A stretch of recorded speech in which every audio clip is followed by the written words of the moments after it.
You're listening to the Soju Sessions, episode 40 on the Soju Talk Nation podcast feed.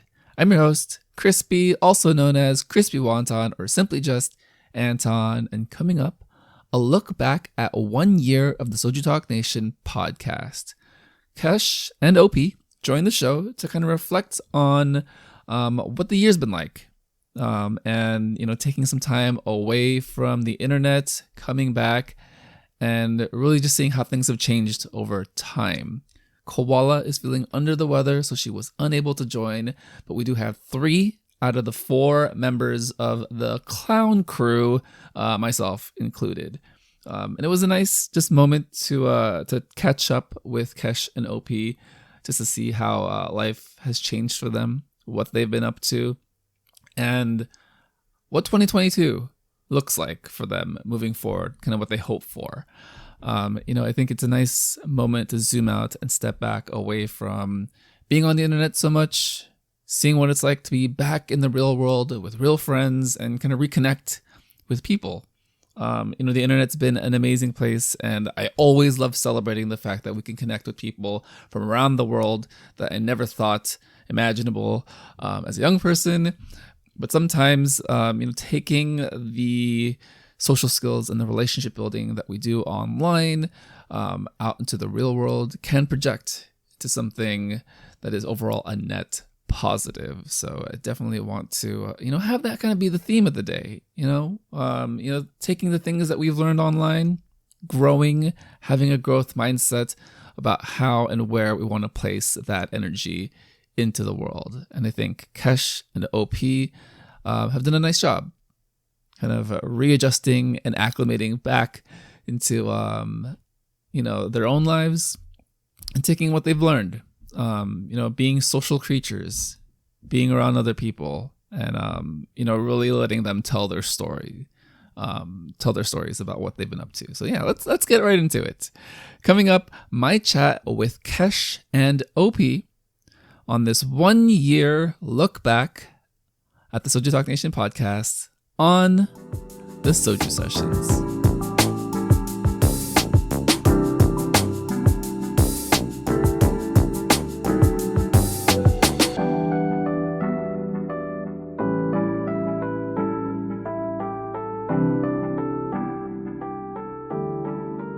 Welcoming back to the show, the child genius herself, the 12-year-old in med school doing her psychiatry rounds already. She's got a meeting after this. She's got to either figure out what doses that she needs to prescribe to people, or she needs to figure out how she can therapize me, because I need it. The one and only Kesh. Welcome to the show, Kesh. Hello. I'm Kesh. Nice to meet you. Yeah. Well, meet you after a while, I guess. I know. Yeah. It's been a minute. I think the last time we had you on was back in June. I think Taeyun and BTS had released music back then. It seems like a lifetime ago that those songs came out. It does. It seems ages ago. And yet I still love Taeyun. The pink still resonates in my soul. In my heart of emotions, I'm in a kind of way. You have been in a kind of way with emotional music and kind of being a simp. So I know we're on the Soju Talk server, and it's primarily K-pop. But primarily K-pop, yeah. We do get into other kinds of music, and I just want to do a live check-in with you. I feel like it's been a nice year or so since the show, the after show has come out. So a lot of things have changed. What have you been up to? What have you been listening to? K-pop or K-pop adjacent? Anything new with you, Kesh? What's going on in your life? From the last time we spoke, I've moved continents. So I moved from Singapore back to the UK. So that's been a big change. And K-pop related, I've been listening to some of my old favorites, BTS, Twice, ITZY, all the mixtapes.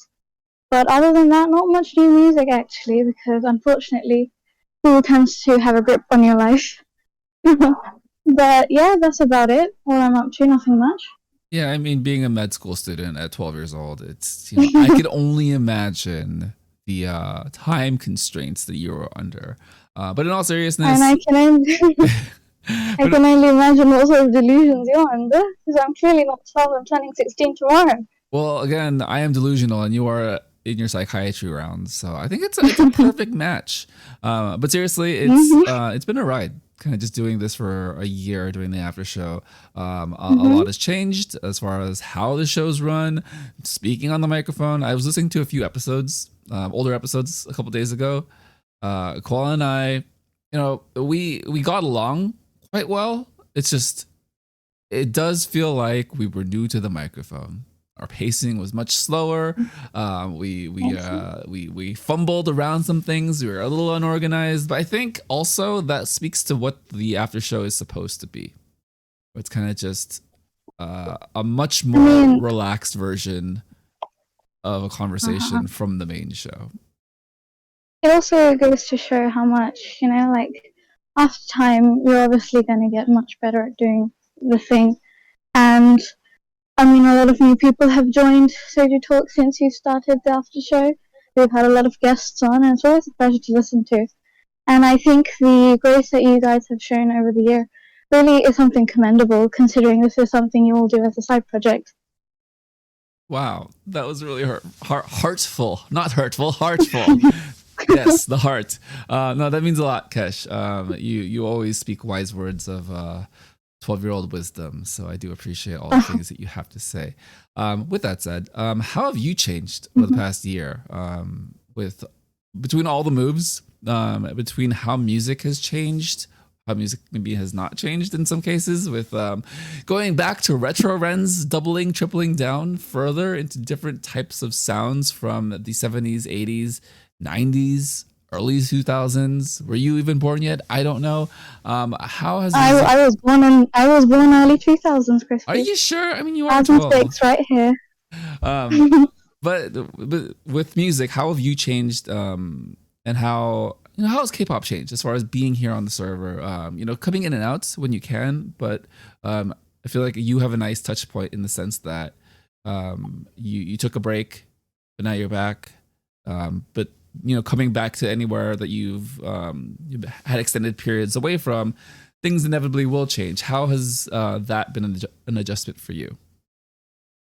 So I joined Soju Talk like mid 2020, like right in the middle of the pandemic, and everyone was holed up in their homes. And at that time, I think K-pop was something a lot of people turned to for comfort, and that mostly reflected in the sort of music that came out. And then towards the end of 2020, the whole retro trend popped up, and it was a big shift in terms of music because right before that, it was very a lot of electronic music, trap music, and then all of a sudden we get like a throwback to before I was even born, and with like the 80s retro trends and everything. And I think over 2021, a lot of groups have perfected that sound, but somehow made it their own as well. So there's the retro bit involved, and there's also the modern bit of the 21st century and how with these groups getting younger and younger, these new sorts of identities and sounds have been mixed into the retro culture, which makes for a very interesting listening experience. So yeah, I think you that's bring what up I a think. good point about it evolving and being refined. Because I do think when a trend is just beginning, there's a lot of rough edges, a lot of Mm-hmm. experimentation. But I do feel like a lot of groups, or at least the groups that I particularly like with regards to retro, I think Fromis Nine is one that comes to mind. DM Mm-hmm. is a wonderful song. I think I am a simp Mm-hmm. now for the leader of the group. I don't want to mispronounce her name. I think it's Sedum. Sedum, right? Serum? SAE, Serum? Maybe? I right? think so. But I, Serum? I hope Yeah. so. I'm sorry. I'm a fake simp. I apologize to everyone. But like you said, I think it's just a constant evolution to try to refine that sound. And I do feel like there's still space to go within retro. With regards Mm-hmm. I agree. to the server and people, you've like you said, you came into the server mid 2020 pandemic. It's the only outlet people had for socializing, for connecting back into the world. But the world's opened up a bit. How A have bit. you Yeah, just a taken bit. kind of this formative aging process of being online for 2020, shifted it into 2021, and now we're in 2022? You're kind of in the real world now, Kesh. What's it like kind of reintegrating yourself back into the real world with real people and talking about K-pop? Or if you have been able to talk about K-pop with your real life friends? So I think during 2020, I had very, very minimal real life interaction, and that makes me sound like kind of a loser, honestly. But it's true. Did not have much real life interaction, and I think while I made lots of memorable friendships and memories and experiences, I think that despite all that, the real like living in the real world and being fully present with what's going on around you does have a positive impact on your life, because ever since moving back to the UK, been trying to spend less time on social media and more in the real world, and I found that my mental health is much better for it.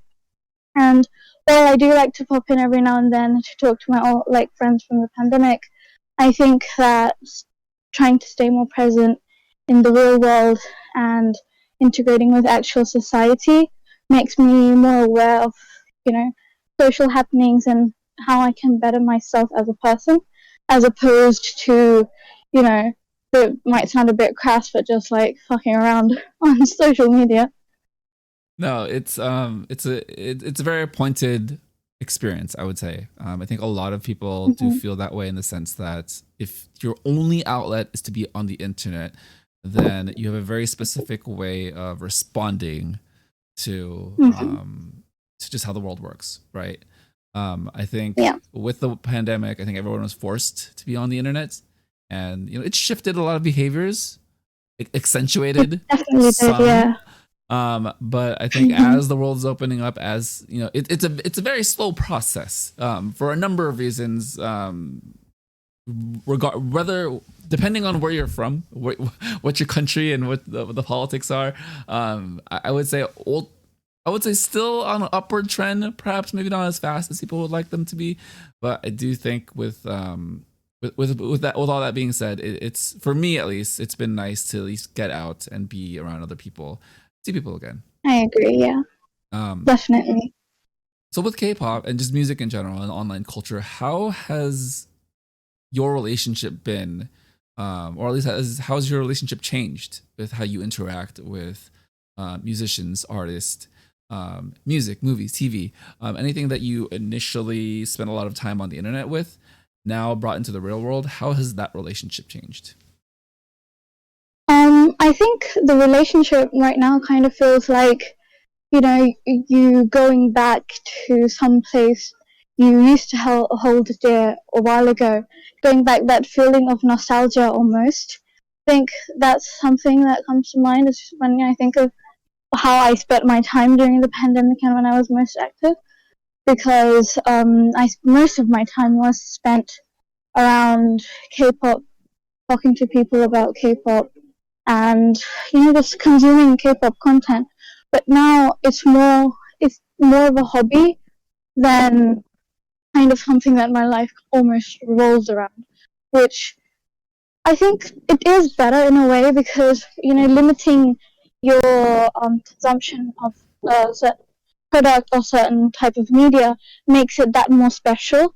I think I can appreciate the small amounts of time I have to spend on things I enjoy watching or listening to, rather than being around it all the time, which can devalue, what it means to me.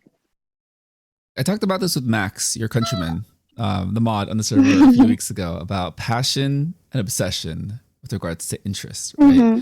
And Yeah. there is a level of passion fans have for what they're interested in, the amount of dedication and commitment of just being knowledgeable. I do feel like that is what makes K-pop unique and special in a lot of ways, especially to the artists Hmm. making music, especially to the kind of connection that fans have for the artist and their journeys. But I think like anything on a spectrum, you can get too far on the other side of things, and it becomes an obsession. Yeah. becomes overwhelming, all-consuming. And I think being able to zoom out, getting out into the real world, talking to real people, and then understanding that not everyone comes at it with the same level of investment, same history with whatever it is you're interested in. Not just K-pop. It could be sports. A lot of, for me, I'm a very, very big NBA fan, so I consume it all the time. But I have family members and friends who, just like it during the playoffs, and it's not their prerogative to know every single detail, every single injury, every single trade that happens, or even understand the rules. And I do feel like that is very instructive of just how fandoms work. And for me, I think it's a healthy way for me to kind of zoom out and say, all right, I think this is my way of being a better citizen for most people. Being able to kind of bring people in kind of slowly and easily with music. And I think that's, for me, that's how I've kind of changed within the past year and a half, where because K-pop became so popular on the internet, and say what you want, but BTS and Blackpink have been a very big proponent of that, and I think that is kind of wonderful. They have. That the rest of the world has caught on in some way, but not just K-pop. I know the majority of people in my life don't listen to music regularly, and they're still thinking Bruno Mars songs are brand new, and that they still talk about Bruno Mars at the Super Bowl. And I think that's wonderful. I think those performances and that music is definitely timeless. And I think it's, again, reflective of K-pop, where, a BTS song from 5 years ago to them is brand new. And this is their introduction to BTS. Let's get into some other music. So you told me earlier that you're kind of listening to K-pop. You're kind of listening to other stuff. You said some ITZY. Yeah, ITZY, Loco. Let me ask you real quick. Queendom was announced. People are speculating, throwing out group names. ITZY might be one of them. We know Taeyeon is part of the show, perhaps a host, perhaps a special guest performer. I don't know. I just want to see her on TV, on screen. Hi. What do you think about ITZY potentially being one of the groups involved in Queendom season 2? This is a personal opinion, but I think I would prefer to not see ITZY on Queendom 2. And I'm saying this as a fan of them, but I think that ITZY, as a group that's not brand new, but still relatively new compared to some of the other groups in the industry, I think they have a very healthy amount of exposure already to a wide audience, and they have a lot of fans and a lot of listeners. And I think that with something that's as eye-catching as Queendom, and with the success of how the previous season went, I think that there should be groups who are maybe just as old as ITZY, maybe even older, but don't have that same reach. I think they should be able to participate and widen their audience, because Queendom is a way of trying to introduce the K-pop audience and netizens to newer music and groups that perhaps have been underappreciated. And ITZY, while they have amazing music, I think that they, at the moment, they don't need such a big boost in terms of listeners. It's a good point. I'm right in the middle between what I hope will occur with ITZY, if they are going to be on the show or not, because I any opportunity to get more ITZY is great. I think. Obviously. And Queendom season 1 was really successful for a lot of those groups. But then the other side of the coin is that Kingdom had Stray Kids. But I think this is just my perspective. It didn't feel like the show for Kingdom itself elevated those groups as much as Queendom elevated the groups. I agree. I do agree. So I think, I think Queendom was also executed better than Kingdom was, I think, in the way the show was formatted. I think that Kingdom kind of gave a boost to groups that were already fairly popular. They just needed a bit more exposure, but Queendom boosted some groups heavily. There was a drastic increase in their popularity compared to Kingdom. Yeah, and I think the crowds definitely had an effect on the show. Mm-hmm. I think rewatching clips of Queendom, There is just a different type of energy, a different type of stage performance. Even the way that it's shot is completely different because you are in front of a crowd as opposed to the way that they used the stage in Kingdom, where they used a 360 stage performance, almost like a theater performance of everything, Yeah. which, amazing. They're definitely unique and creative in that sense. But I think there was a separation between, what are we watching? Or watching a stage performance, or watching something that's highly overproduced. I think for me, I think that's where the disconnect for me was, because I no longer saw it as something that I could see if I was in the crowd. It was just something that was specifically contrived for the show, for better or worse, right? And I think shows are starting to bring live guest audience in Korea now. So hopefully that's something that happens with Queendom season 2. Queendom 2. And I think that will affect and change the performances. My quick nomination for Queendom is Brave Girls. Oh yeah, I mean that's a great idea, honestly, especially with Rolling last year. Yeah, I think that's a great idea. One of the Brave Girls members was on Queendom. I forget who it was exactly. What? Yes. She substituted for Park Bom. I don't know why I said Park Bom for the dance challenge. So she substituted for her. Yeah. So if you remember, she was put on that team, and for me, I didn't understand what was happening. I was like, wait, is she gonna dance? And then all of a sudden, she substitutes out for the member from Brave Girls. Well before Brave Girls popped off with Roland. This is back in 2019, I want to say. So just an interesting history, 2019 history for that to happen. Quickly, Kesh, your profile picture right now is Keshi. So please tell us what is what is your relationship with Keshi right now, and why are you so sad? Well, I found Keshi actually after I let's say was christened with the name Kesh, but then I think that Keshi was a musician that I initially didn't expect to like so much, but his voice has some sort of like crack in it or something, I swear to God. It's so addictive to listen to, and I believe he has a new album or a new song dropping soon. And yeah, I think his music is something I vibe to, and it makes me sad, and I like it. It makes you sad and you like it. Perfect. Yep. I saw Keshi live at Head in the Clouds in Los Angeles. I feel like I bring that up like every other show. I apologize. That day, I'm pretty sure that was Sunday. Sunday was the R&B day. It was so vibey the entire day. Like, I kid you not, I think there was only one like hard hitting act. I think it was Feel Good Music. Everything else was just like vibe R&B. It was just very mellow festival music. I went from Seori to Keshi.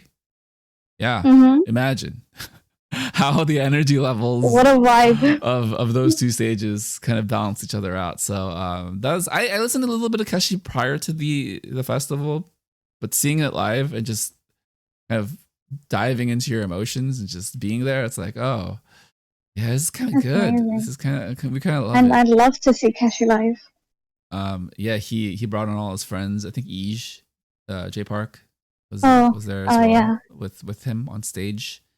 And then I think he immediately performed after him on that same stage. Okay. Great performance. Yeah.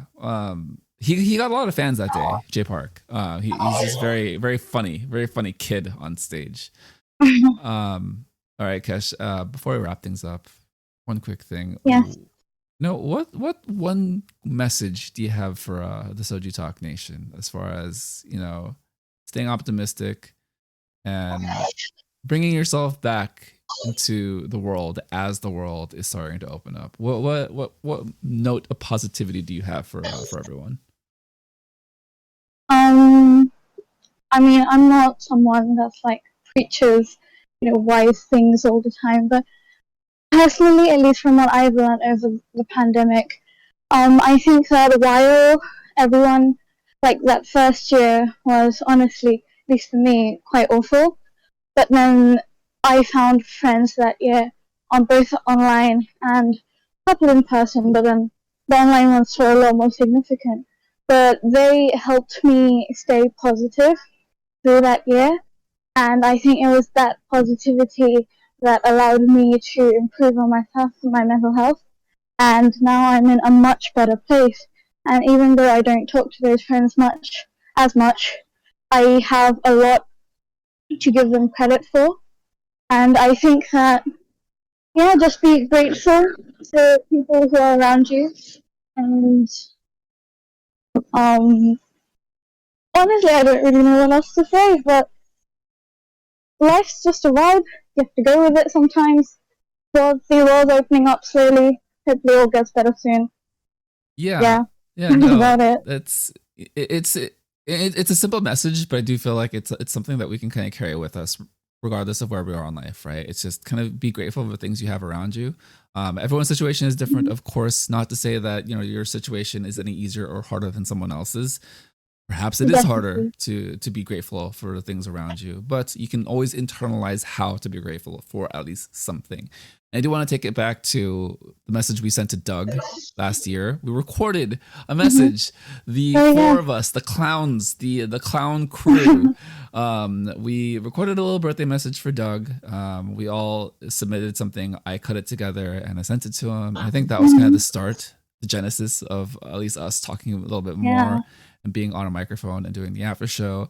I do think small moments like that, and celebrating our friendship, but also celebrating Doug and kind of putting that positive energy into some place else in a different direction does help as far as your perspective and point of view, and the things that weigh you down. Because honestly, if you're feeling kind of bad about whatever it is you're going through, see someone else's point of view and probably shout them out and kind of see what that transference of positivity kind of can be. Because sometimes it's not easy to be positive to yourself, but I think it's more accessible to celebrate someone else and their accomplishments, because it all comes back, right? It's all about good karma.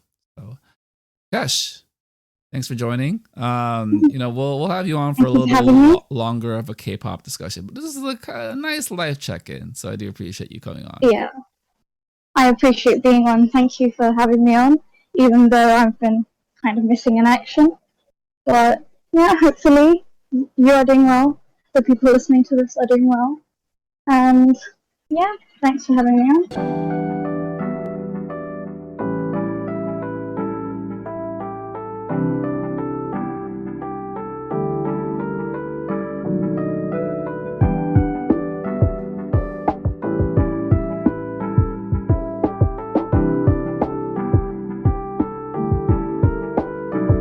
Joining the show, the original graphic design specialist, the director of art and creativity for the Soju Talk Nation, the one and only OP. Welcome to the show, sir. Hello, I'm back. As you can see, every time I return back to the show, there's something new.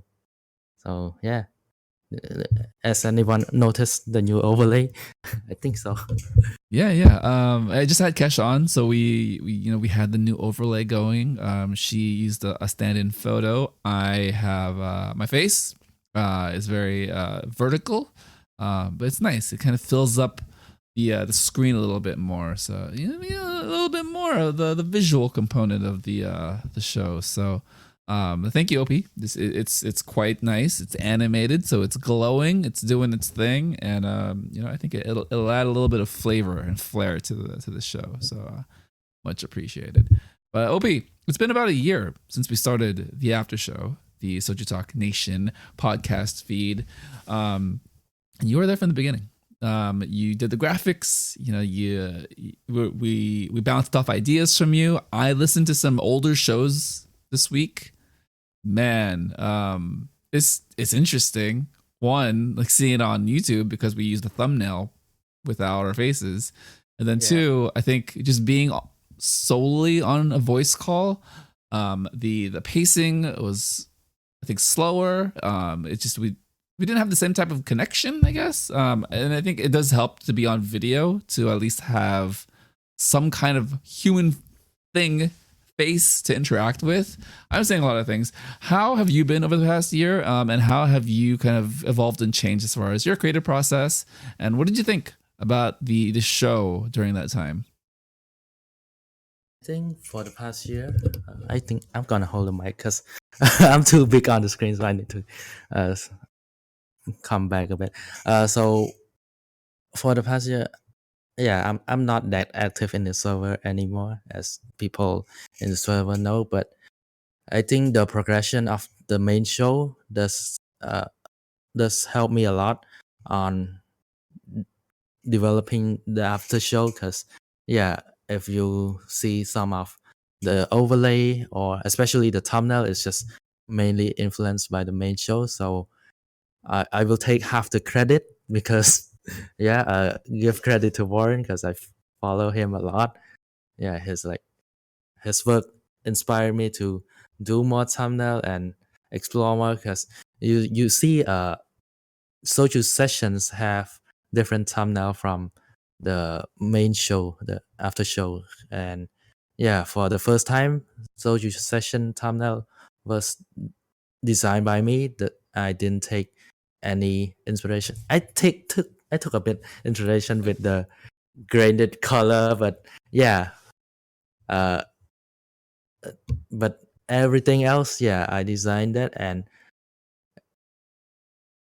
wait, yeah, that's how it is. And I see the developing of the podcast too, because the pacing was kind of slow at the start, because yeah, we are new and it's new to us. And especially the episode with me, I'm kind of boring.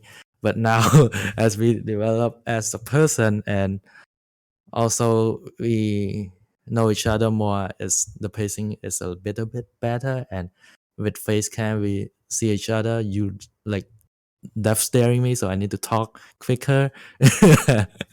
Yep, Yeah, no, it's that's all. it does make a difference having someone to respond to visually, right? Yeah.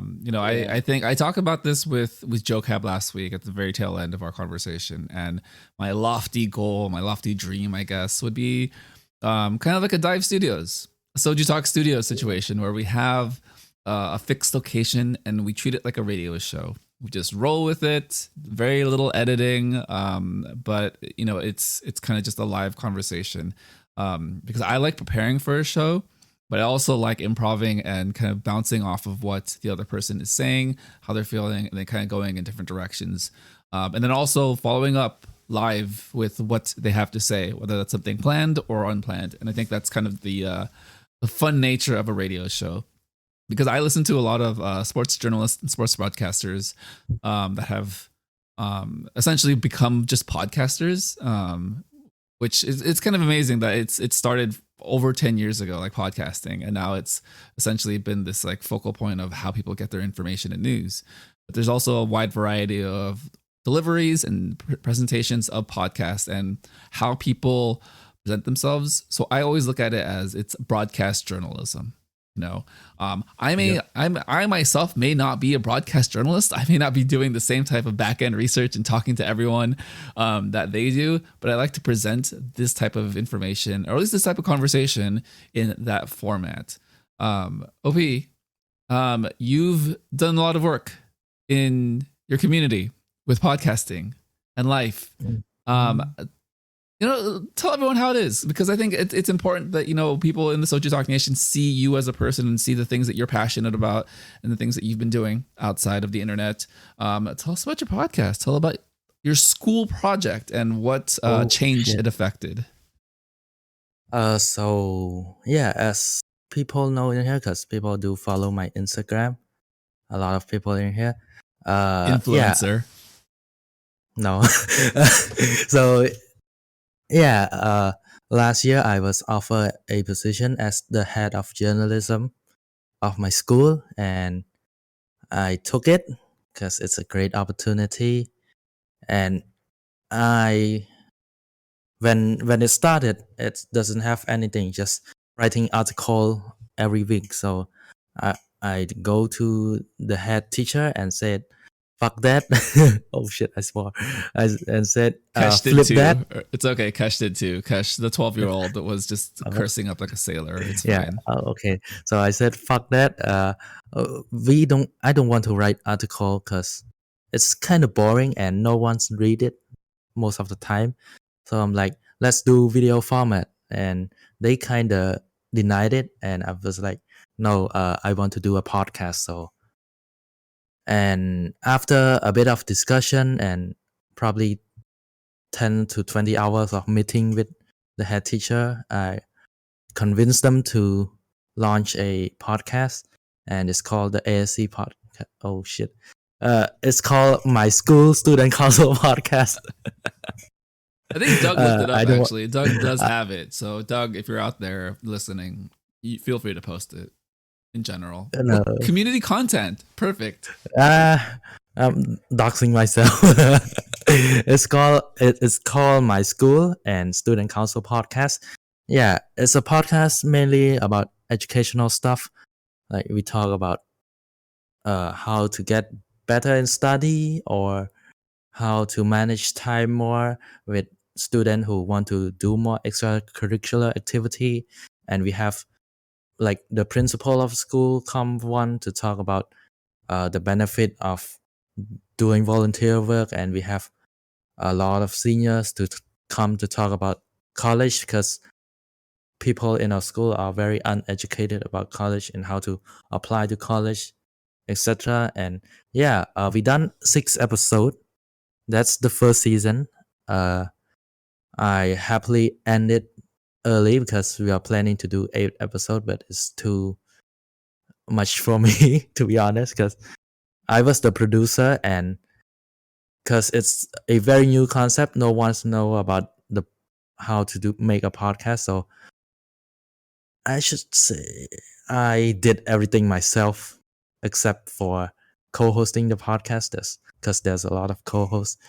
And yeah, sometimes I wrote the episode, and every episode I edit the episode, and I need to check with the head teacher, send it to her, and she need to approve it before we upload it, etc., etc. So it's a lot of work. So I ended just 6 episodes, and it was a successful season.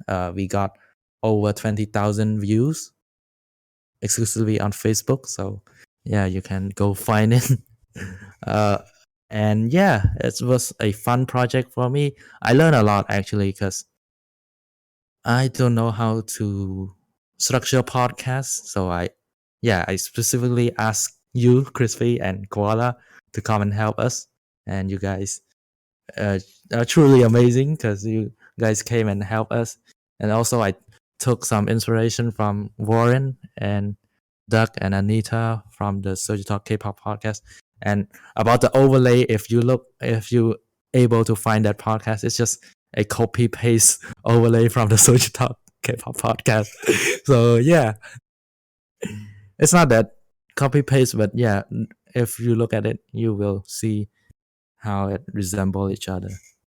Imitation is the sincerest form of flattery, I think is the quote. I don't know who said that. I just have heard that in my life. I am uncultured. I'm sorry. You give us far too much credit. Koala and I are a hot mess. The OG versions of the show were just kind of us talking. Thinking that our conversations about K-dramas, watching, what is it? We watched Startup. We watched Kim Buk-ju. We watched While You Were Sleeping. And those conversations were like, yeah, those will translate. They kind of did. But as far as structure goes, we did follow the main show, and then I kind of spun things off and did my own thing with Soju Sessions.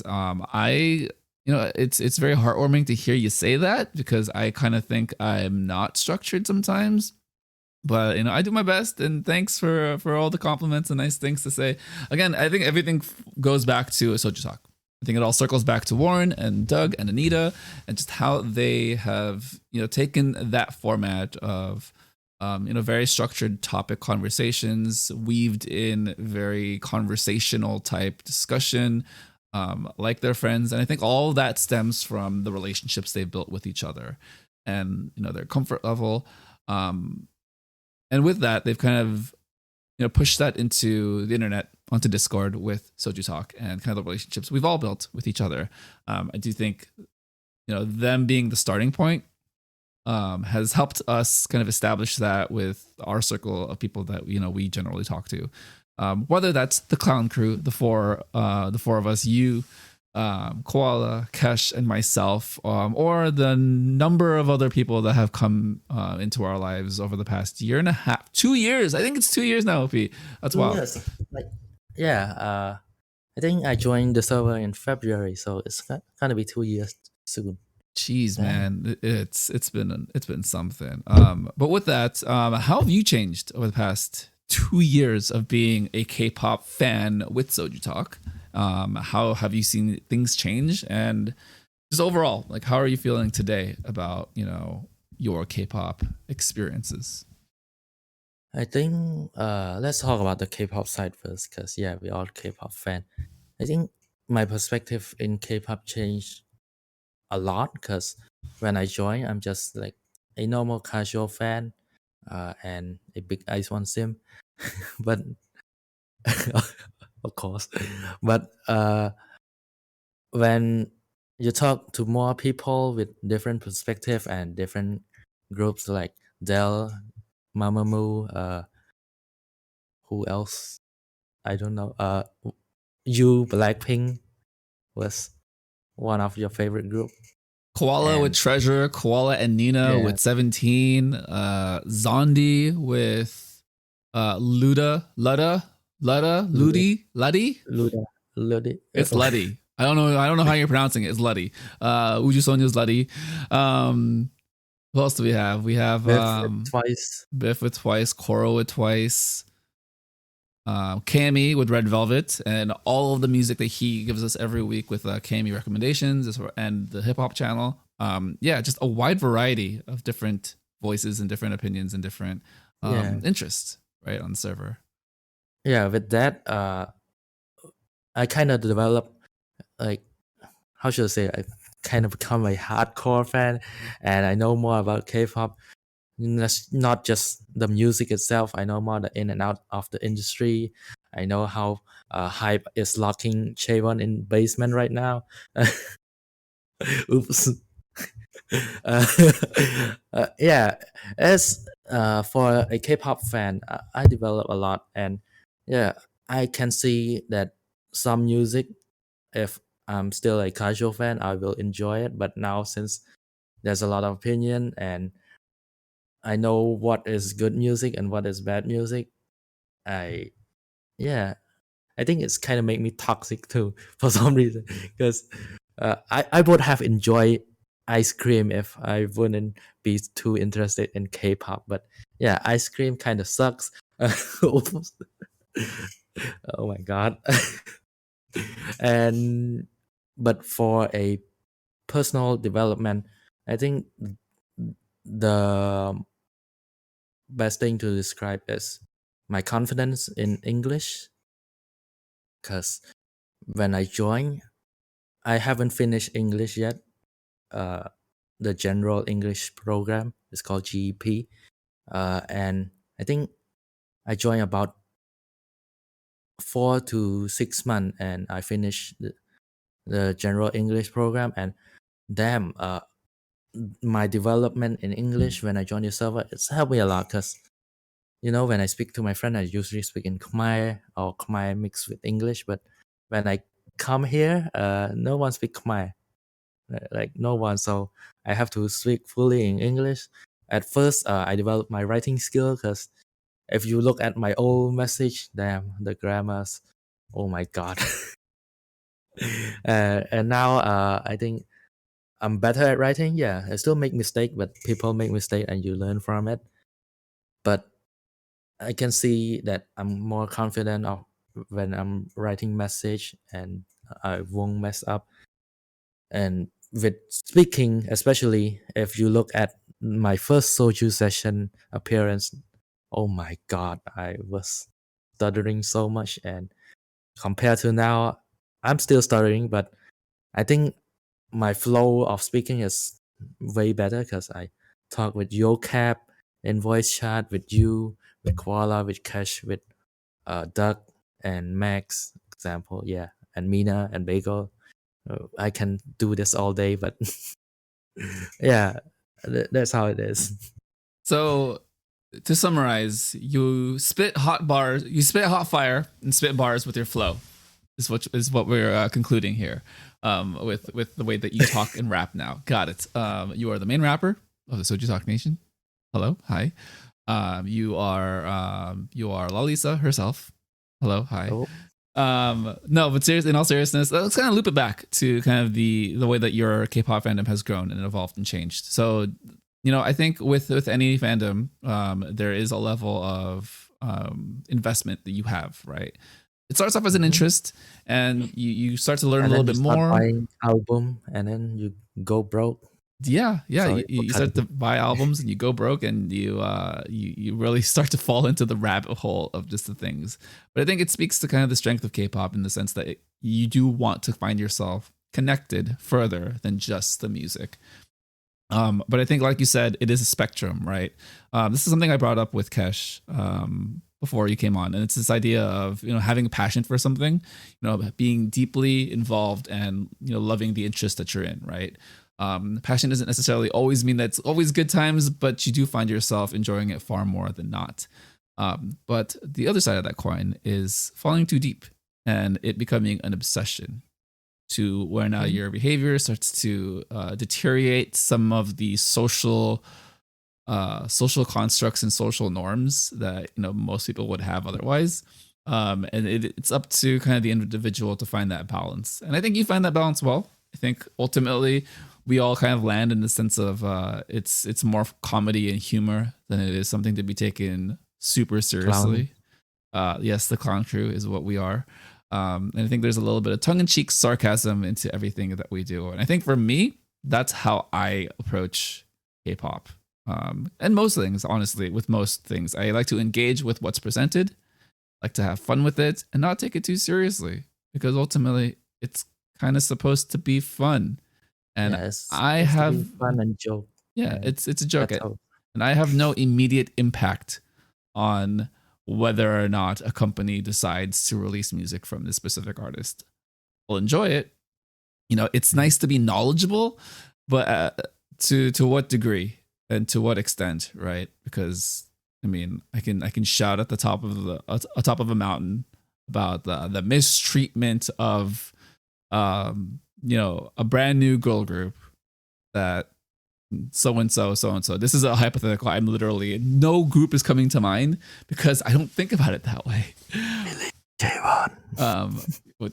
So sorry for you.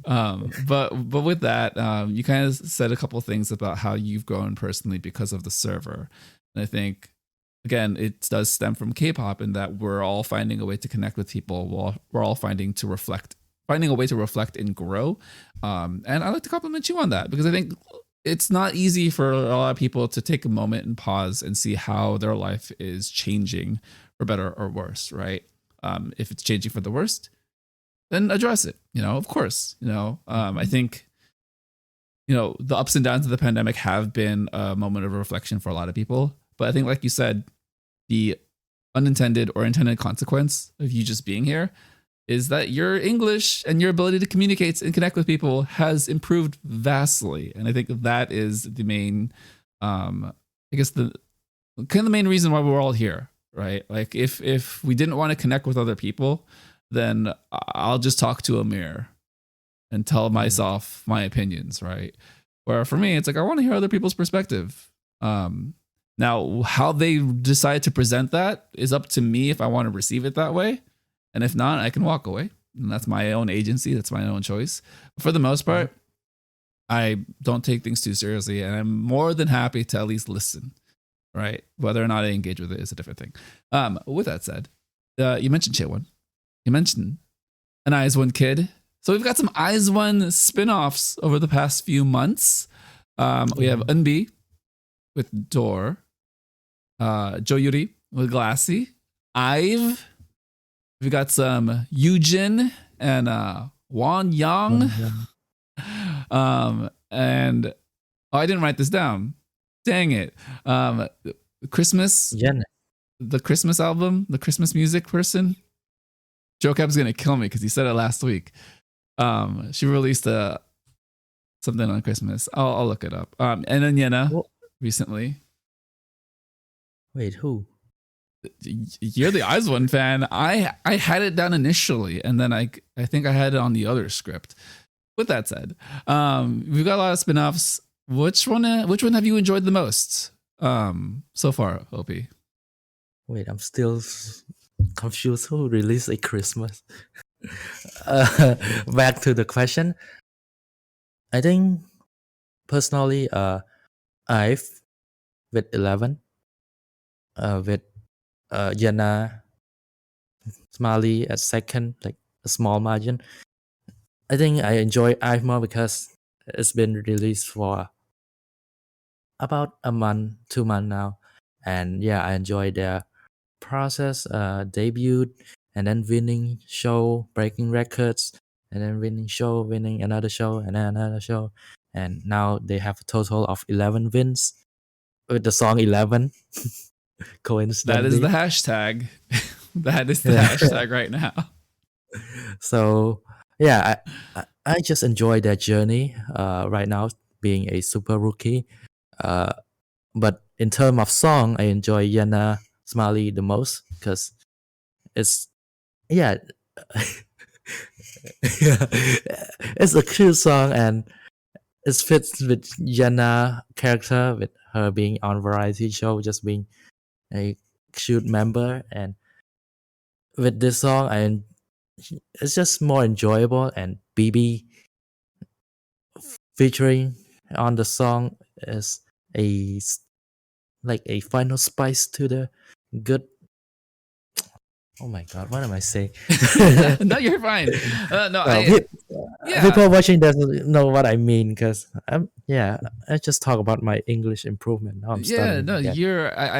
I feel it. I feel what you're trying to say. You're overwhelmed with the fact that you've got so much Eyes One, and Yena is kind of the current one that's kind of getting everyone on board, because I think she did an excellent job of characterizing herself with the song and release. I think Doug put it best. This song captures who Yena is as a Yeah, person the best out of all the other Eyes One I spin-off think Warren said releases. it's on brand for her. That's Yeah. oh no, Doug said that. Yeah. And then So, the BB feature is a nice contrast to kind of Yena's bubbly happiness with dark, mysterious, but still within the song. I love it. I've been listening to the album nonstop. I love Luck to You. I'm a big Yena fan now. I don't want to talk about it, but I do want to talk about it. And I want to talk about it in this sense. She is just popping off with so many things. I think it started with Girls High Mystery Class with BB. I think that's when the relationship first bonded. Watched a few episodes of that. Very funny. She's not the main character of that. I think it's very much a number of other comedy people who are very much taking the spotlight, and it's an ensemble. But then she is in a web drama. She takes over season 2 in the world of My 17. All right, let me just start off. I watched season 1 with Arin and Doa. mhm. I loved it. It's Wait, cringe. who?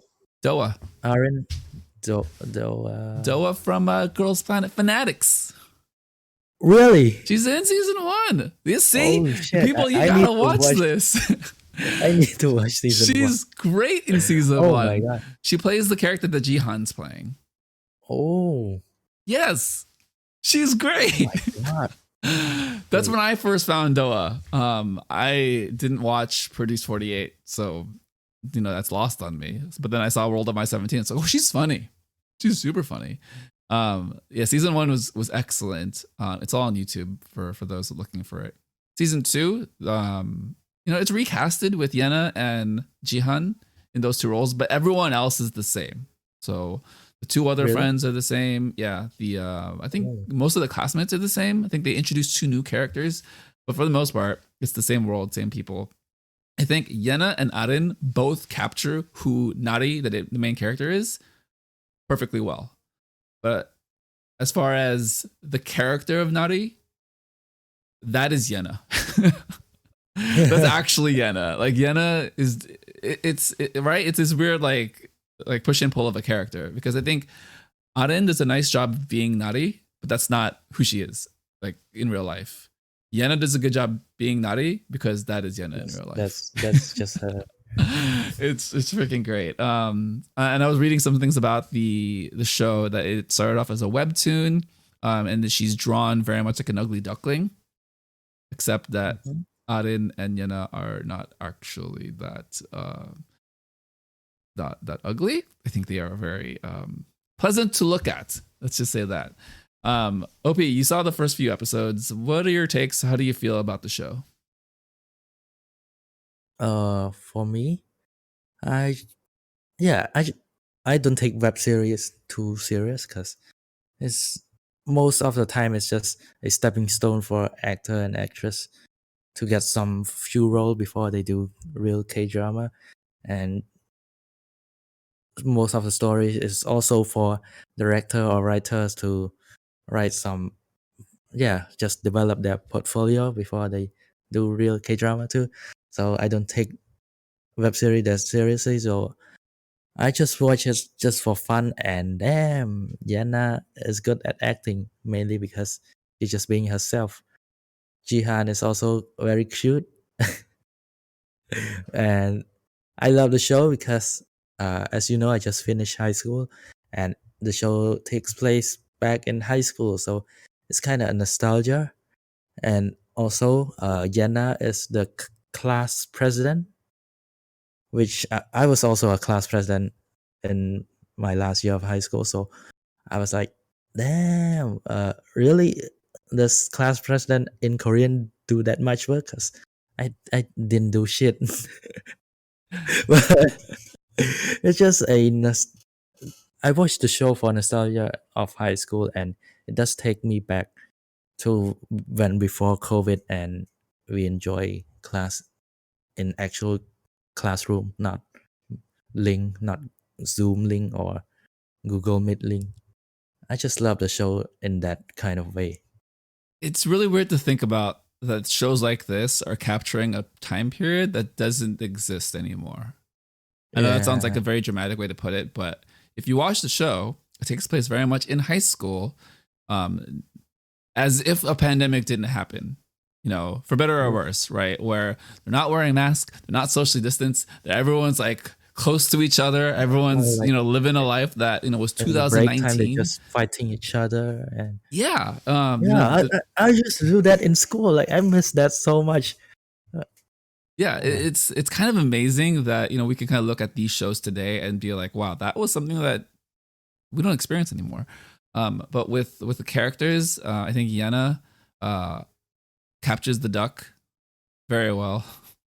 She's yeah, a duck. They play into it a lot in the show. She very much duck faces it up often. Jihan is just very happy and smiley. I'm really curious for you to watch season 1 to see kind of the difference between Doa and Jihan's take on the character, because they're very different. I would just say that. I think they both do the character very differently, and I think part of that is she might have been written differently for Jihan and also directed differently because of Jihan. I think that's her first acting gig. So hopefully, this is a good stepping stone, like you said. With regards to the story, man, it's well, let me ask you. So how do you feel like the responsibilities that Yenna has is fantastical, kind of weird and not real, but also understandable that they would lean on her so much that they would essentially have her take care of the whole entire class. Like, how do you feel about all of that? uh, uh, I feel like it's not like real life. It's not real how things work in class. Cause yeah, I can speak from my perspective as a class president. Yes, my classmates do depend on me a lot sometimes for doing stuff like cleaning the class or etc. or just making sure things go as planned, as scheduled or something like that. But in this series, like everyone just like "M- Mrs. Class President this, Mrs. Class President that," and I don't know how to put it, but it's just not realistic. No, Uh, it's, I mean, they do catch themselves in really very exaggerated circumstances and situations. I yep, think the first it's two very episodes, exaggerated. it's there's a hole in the ceiling. For some reason, there's a hole and nothing. No one do anything about it. Yeah, there's a hole in the ceiling means that there's a hole in the floor of the classroom above them, and the hole is deep enough to get between like that much concrete Yep. that they can like communicate with each other. It's crazy. And then essentially there's a war between two classrooms, and Yena is in the middle of it.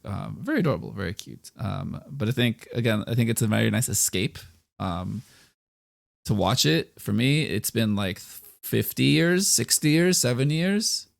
80 years, that's it. 80 years since 80 high years. school. Yes. So for me, this is a world away. Like I can't even imagine myself being here.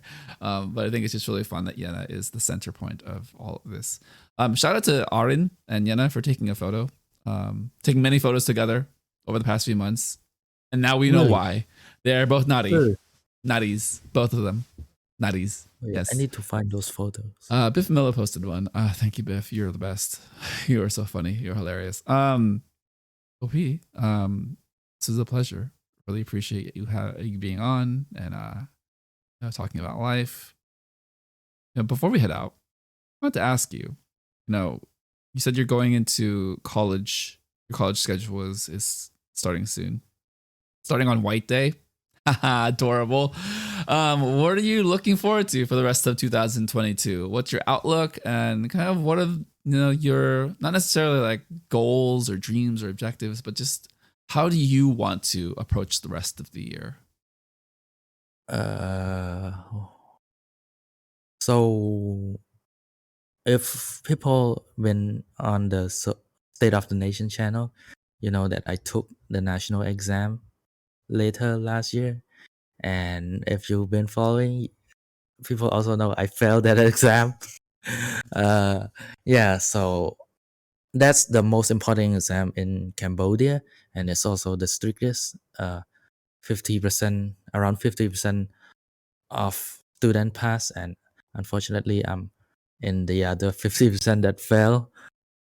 But because of that, college doesn't, like most college doesn't take me in because I failed that exam. And so I found a college that willing to take me in, and I will study. It's not a bachelor degree; it's called a associate degree, and I will study interior design. Oh my god, that's so weird to say because I just randomly pick it because I thought it was fun. Yeah, my life is fucked. But for this year, I want to redeem myself from that failure because it sucks. 14 days to the years and you get a failing result already. But yeah, I want to redeem myself with those failure. Learn from it, learn from the mistake, and studying and get a higher, not a high, I get a high GPA for my classes. And yeah, I also will be studying Korean for the first time. 안녕하세요. 안녕하세요. I will study Korean during the evening. So yeah, hopefully at the end of the year I will be better in study and I will learn some Korean. Can talk with Warren and Doug and anyone who is Korean in the server. Daniel is a good one to That talk to. Daniel. Yeah. Anita. No, I'm just kidding. No, I think you're taking it with a very growth mindset, right? With failure, and I think everyone experiences failure in one way or another throughout your life. It's how you choose to accept failure into your life, what you choose to learn from it, and then how you grow, right? Again, it's all about growth mindset here, because I think sometimes we get too. I mean, it's okay to let yourself feel a kind of way, but Yeah, it's what you do afterwards. And I think you are taking a really great approach to especially with this exam because like I mentioned, is the most important exam in Cambodia, like literally the most important in your life if you are Cambodian. And yeah, most students who fail, oh, not most, no, like some, like small amount of students who fail will go depressed, and a little will take their own life. And it's the dark topic, but yeah, it's happened every year. And a lot of my friends fell too, and they are now like super depressed because they don't know what to do. But two people who experience failure or will experience, I hope you don't, but if you experience any failure, just remember that, yeah, when you walk somewhere there, when example, when you walk from school to home at night, you will not have light everywhere. There's also a place of darkness sometimes. So uh, yeah, there will be light somewhere. Just walk, just go on your journey, and make sure that those time in darkness you don't get lost in it. Yeah, no, it's all about the process, right? And I think it's also very important to take in the cultural context of how failure affects different people. I think for you, because you're a fairly global person interacting with people across the world in a lot of Western nations, I think there is a little bit of osmosis in the sense of the way that you see failure. Because I think in more strict Asian cultures, failure is not looked at the same. But I think Yeah. in the West, a lot of psychological research has been helpful to reframe failure in the workplace, reframe failure in academics, and also just reframe the research of what failure represents, right? I think for me, because I've been exposed to a lot of that research throughout my life, um, failure is something that's very necessary for a lot of things in the world to happen, right? Because without failure, you don't know what to improve on. I think it's a very simplistic way to put that. And it ultimately leads to a lot of unintended consequences. Consequences are a good thing. That means they are the result of something. And I think a lot of people think consequences are always a negative because, you know, you get a consequence for doing something bad. Consequence literally just means the result of something. And I think this is a result of, you know, in the moment, of course, it feels bad, but I think right now you're taking it in stride and you're doing a really nice job of growing and learning from it. And look at you. You know, you're going to college for interior design. You're going to design Chaewon's apartment and you're going to hang out with her. That's what's going to happen. With all that being said, I will design a high basement for yes, lecturers, interior for the design, the high basement. training. Perfect, Yeah. perfect. You know, bringing in those Herman Miller chairs. Oh, geez, those chairs are expensive. I would love to have one of these days. Yeah, same. One day. This chair hurt my back. Jeez. Well, with all that, Opie, thank you again for coming onto the show, on this journey, on this slow Yeah. journey. Thank you for having me. It's good to be back again, and it's good to be messing up the viewers again, because every time I come on the show, there's something new, and if I come on the show again, there's probably something new again. The saga will continue forever. So yeah, I will be back when I know or develop my creative process. So, woo. We are looking forward to it. You know, any opportunity to get new creative expressions from you is always a positive. So yeah. Opie, thank you again. Let's get out of here. Let's sign out. Thank you everyone for listening to the Soju Sessions on the Soju Talk Nation podcast feed. Subscribe on YouTube, follow on Spotify, Apple Podcasts, or wherever you listen to podcasts, and continue the conversation on the Soju Talk K-pop podcast Discord. For OP and Kesh and Koala, you know, she's not doing too well. She's feeling under the weather, but you know, we're gonna shout her out here anyways. I am Crispy, and this has been the Soju Sessions.